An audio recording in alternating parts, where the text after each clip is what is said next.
Hey, I'm here. I still love you so fucking much. I still recognize that God is everything. I still recognize our oneness in that. And I am still triggered into having a nervous system reaction habituated, like these neural pathways from years of the same behavior, from like years of like having the same reactions to shit.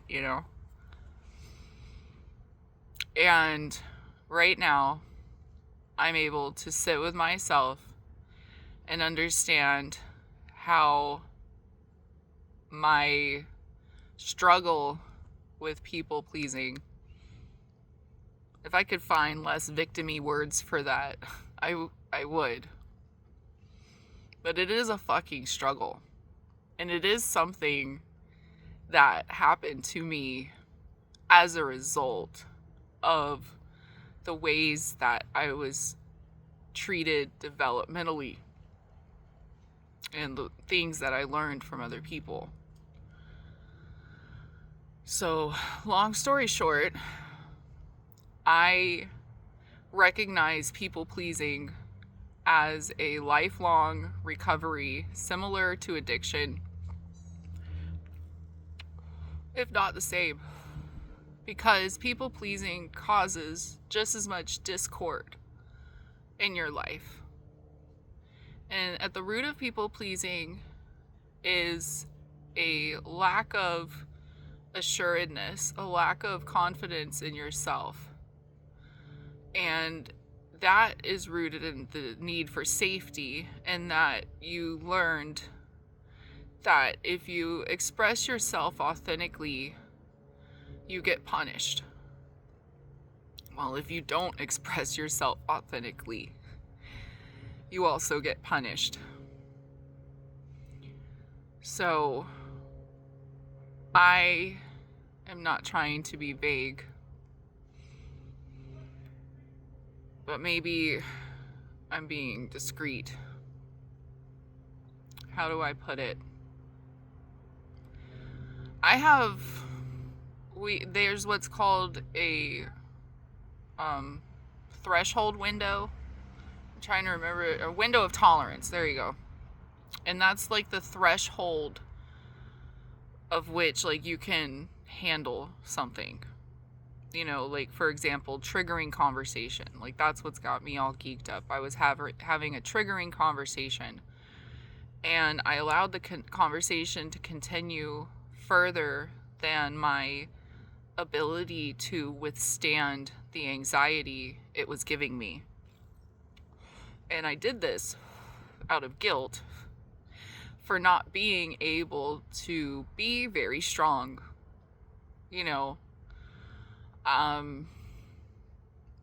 I am enthralled, or not enthralled, how do you put it? I am embubbled, enmeshed, karmically, and just, by the nature of being as I've been, into like this highly dramatic situation that also is causing me a lot of emotional pain. I did all of this to myself. Like, I'm not going to sit here and blame my parents for everything, or, all my exes that have ever devastated my love and trust. Everyone has been in perfect accordance with my soul and its energetic, like vibrational output. It's like we output and the world is like input. And we are always in alignment and matching with our shit physically as we are metaphysically. So with that being said, that's how I've understood myself to bear sole responsibility for every single thing I've experienced And there's also the balance of understanding my context in the real world, what's right, what's wrong, and to emote or output accordingly, which means emotions need to be tools like anger, specifically all the different stuff there is to be angry about. I've been teaching my kids their whole lives that anger is sadness. And it's true. Because the anger comes as like a protection from harm. Things that make us sad. It's very sad when we get harmed. With people pleasing, you learn to allow harm, you learn to justify harm, you learn to excuse harm, and before you know it, you are a completely different version of yourself than when you started this life shit. And so the work of recovery of people pleasing is to figure out who you are, to know yourself, self-awareness. And I haven't really asked myself much, but I'm curious, like, to what extent, specifically in America, people pleasing is at the root of many people's anxiety issues, because we withstood harm without knowing ourselves to the extent that we can advocate for our hearts, to advocate for, our whole self. That we like break pieces off of ourselves and give them away or are taken from us, depending on the circumstance. All of that to say that I am absolutely doing the work of what it takes to be aware of myself to such an extent that I no longer excuse harmful behavior, not only towards myself, but from myself. That I always want to be a safe and loving person, a source of love. And I also got to learn that being a source of love sometimes means,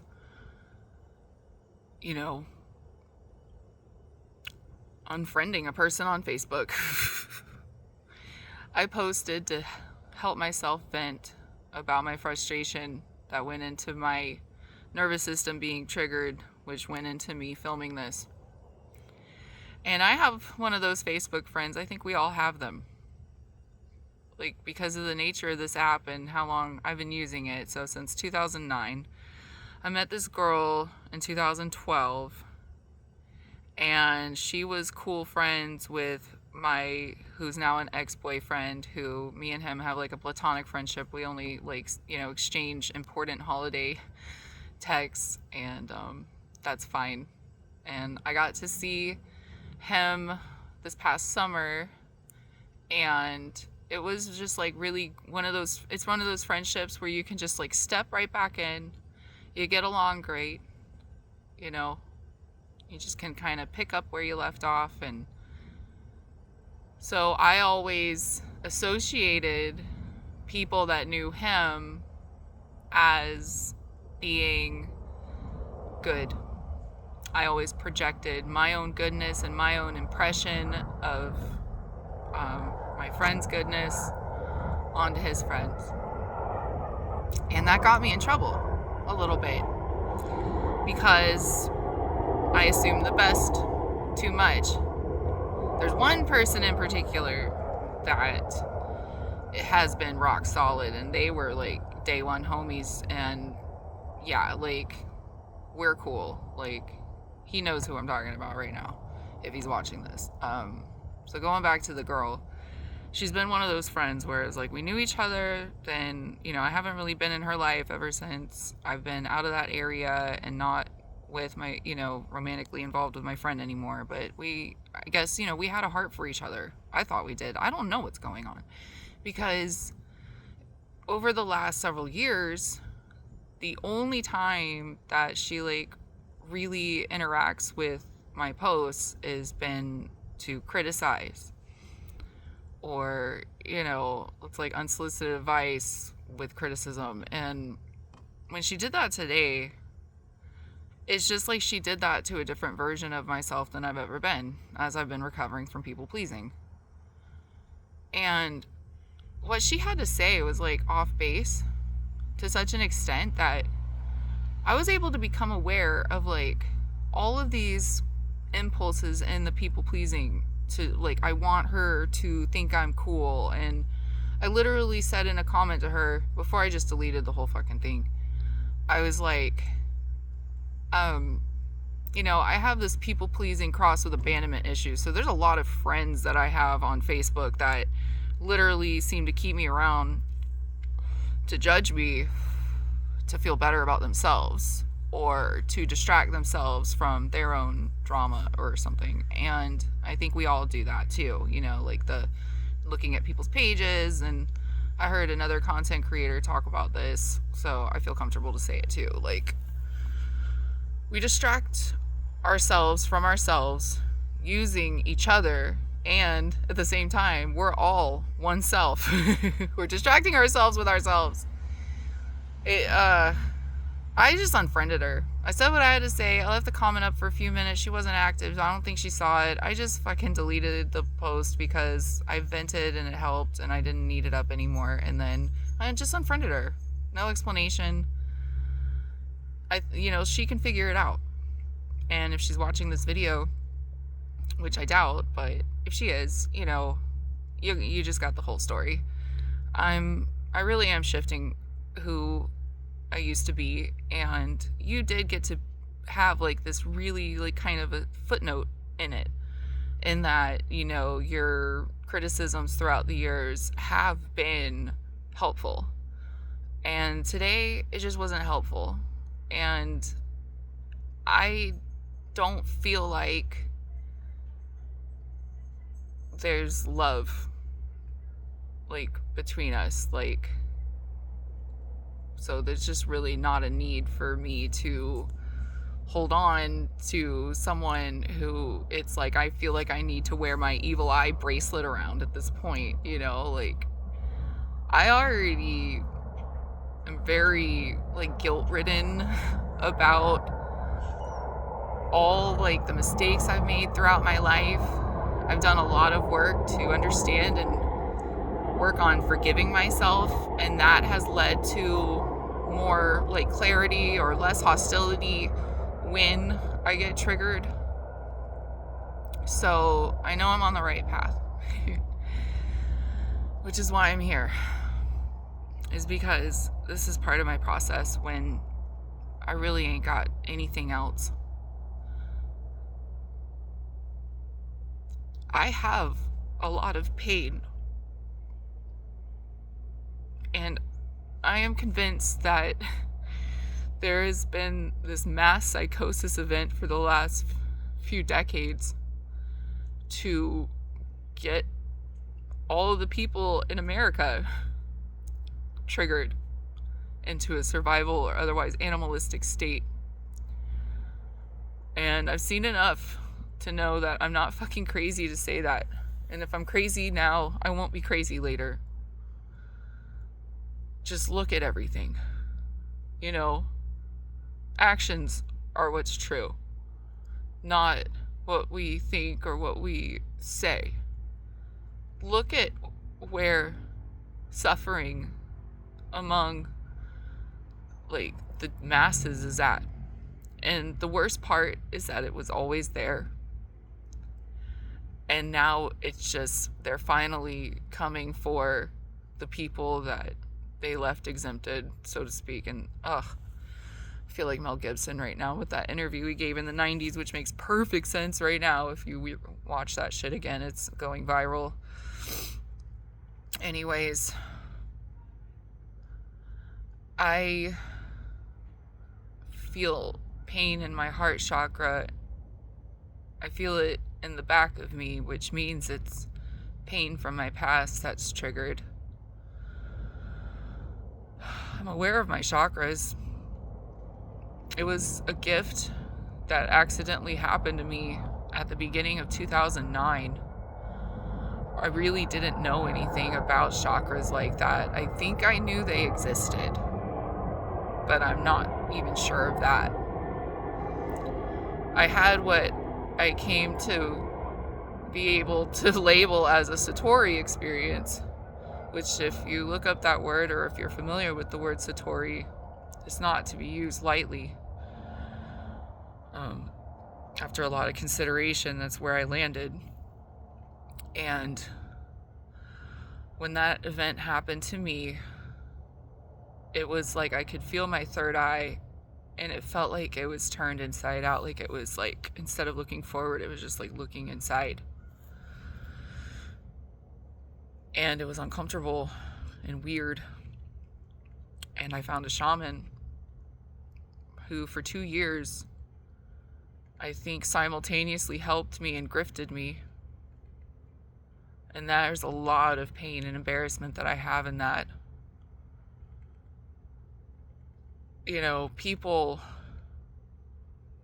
on the healing journey, when you're like a newborn babe like that, it's real easy to get got. It's real easy to fall into your own grifts of like what you think is real, and not being willing to look at the whole picture.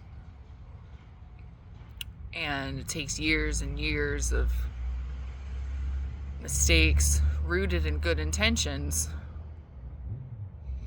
to lead to a personal hell so horrible that it forces your awakening. It forces you to know that everything's God. It forces you to know yourself, and then it does force the dissolution of mental illness. I might be easily triggered by certain things for the rest of my life, but I am thoroughly capable of becoming aware of myself as I experience these events, and taking the wisdom that I procure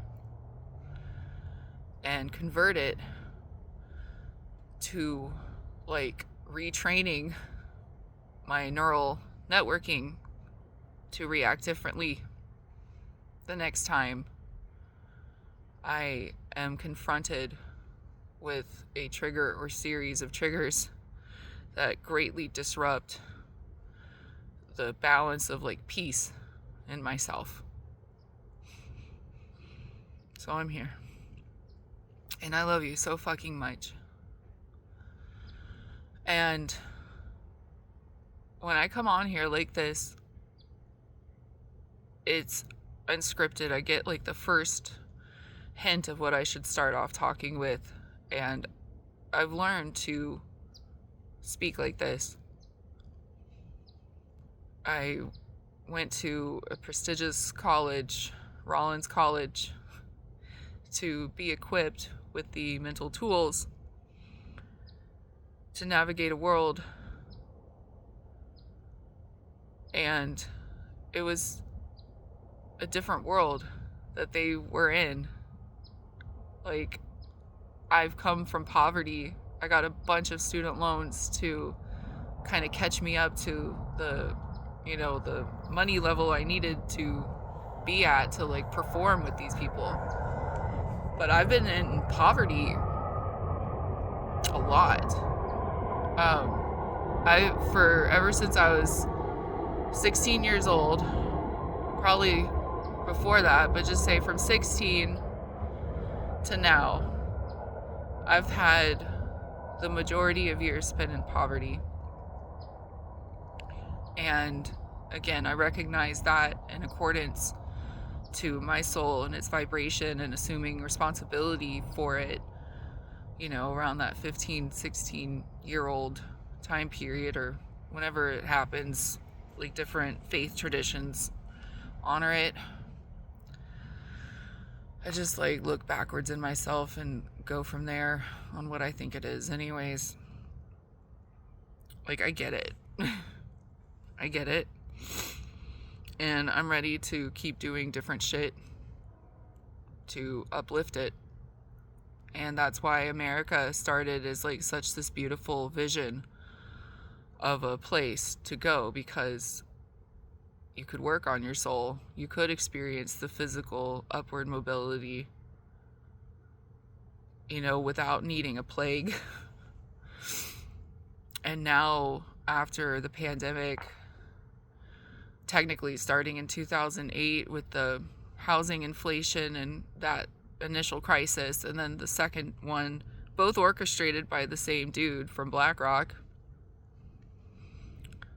that they've transferred the wealth from the people to the elites at an unprecedented scale, and we are all collectively suffering for it. And they were only able to perpetrate that because of the ways that we've given in to things that lower our vibration. I mean, specifically thoughts, thoughts of division, of hatred, of, lacking compassion. It's not that we've done this to ourselves, but we allowed ourselves to be conditioned to such an extent to be in this here and now at it's just so scary. It's so scary looking ahead to my future and what it statistically looks like right now is me ending up homeless somewhere and potentially forgotten, unless I have some friends who would miraculously help me get back up on my feet.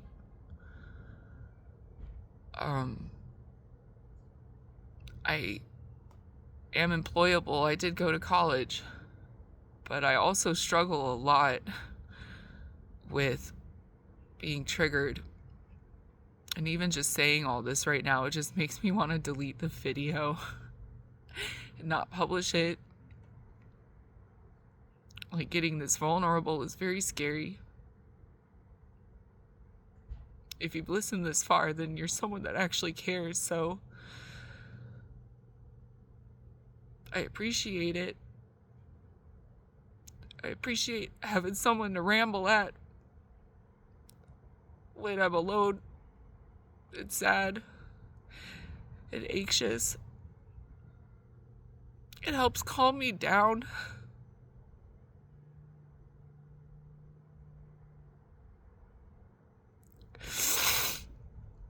It's I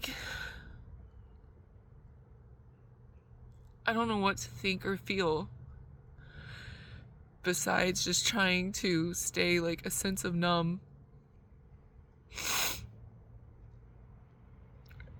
Just try to not be reactive.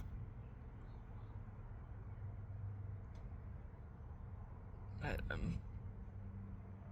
I have this ego. It needs to do what it needs to do to process and feel better about life, being alive. So, on that note, I'm going to get back to continuing to calm down. And I normally sing. That's part of the shtick with the channel. And I'm going to do this shit where I'm going to recognize that right now I'm not strong enough to sing. But I will be soon. And I will. And I know you're not here for my singing voice anyway. I lack an extreme amount of confidence in myself because of my upbringing.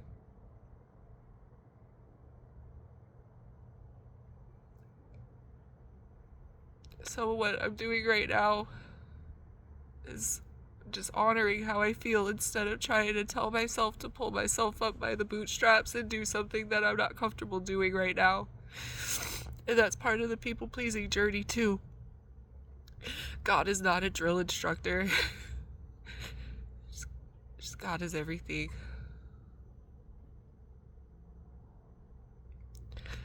I love you so fucking much. If you listen this far, truly thanks. Thank you.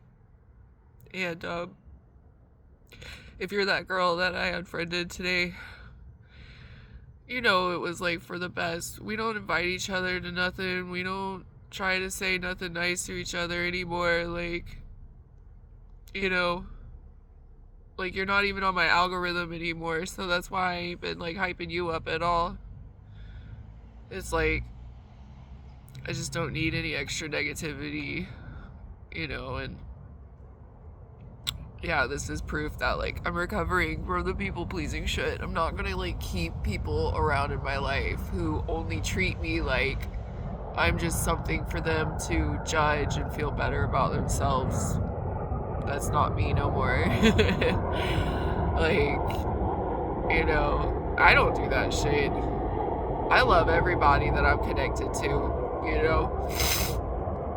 And I had love for you in that childish way that I associated you with the love that I had for our solid mutual friend. So, you know, thanks for your participation and everything. And like wishing you good shit, you know. Ain't no like bad vibes or whatever. Like, you're cool. I get it. Like, I get all this shit. That's the best part of like knowing everything is God is like nothing is personal anymore. Like, there ain't nothing to get offended about. There ain't nothing to be all like, you know. And if I do get those feelings, then I'm able to stop myself and be like, okay, where's this actually coming from? Because that ain't me neither, you know. Because when everything is God, that means I'm God, you're God. The act of watching this video is God. Like, just every little fucking thing that we do is an interaction with ourselves in like the most sacred way. And when we slow down to honor ourselves, then, you know, we're honoring like the divine too. There's this thing I saw from Satya Sai Baba. He was talking about this one guy that said, it's like, why did you give me eyes if it's not to see God and everything? You know, like, why do I have these eyes if it's just not to see God every way? And I'm kind of paraphrasing and butchering that, but it stuck with me. So that's where I'm at. And I love you very fucking much. Forevsies. Bye.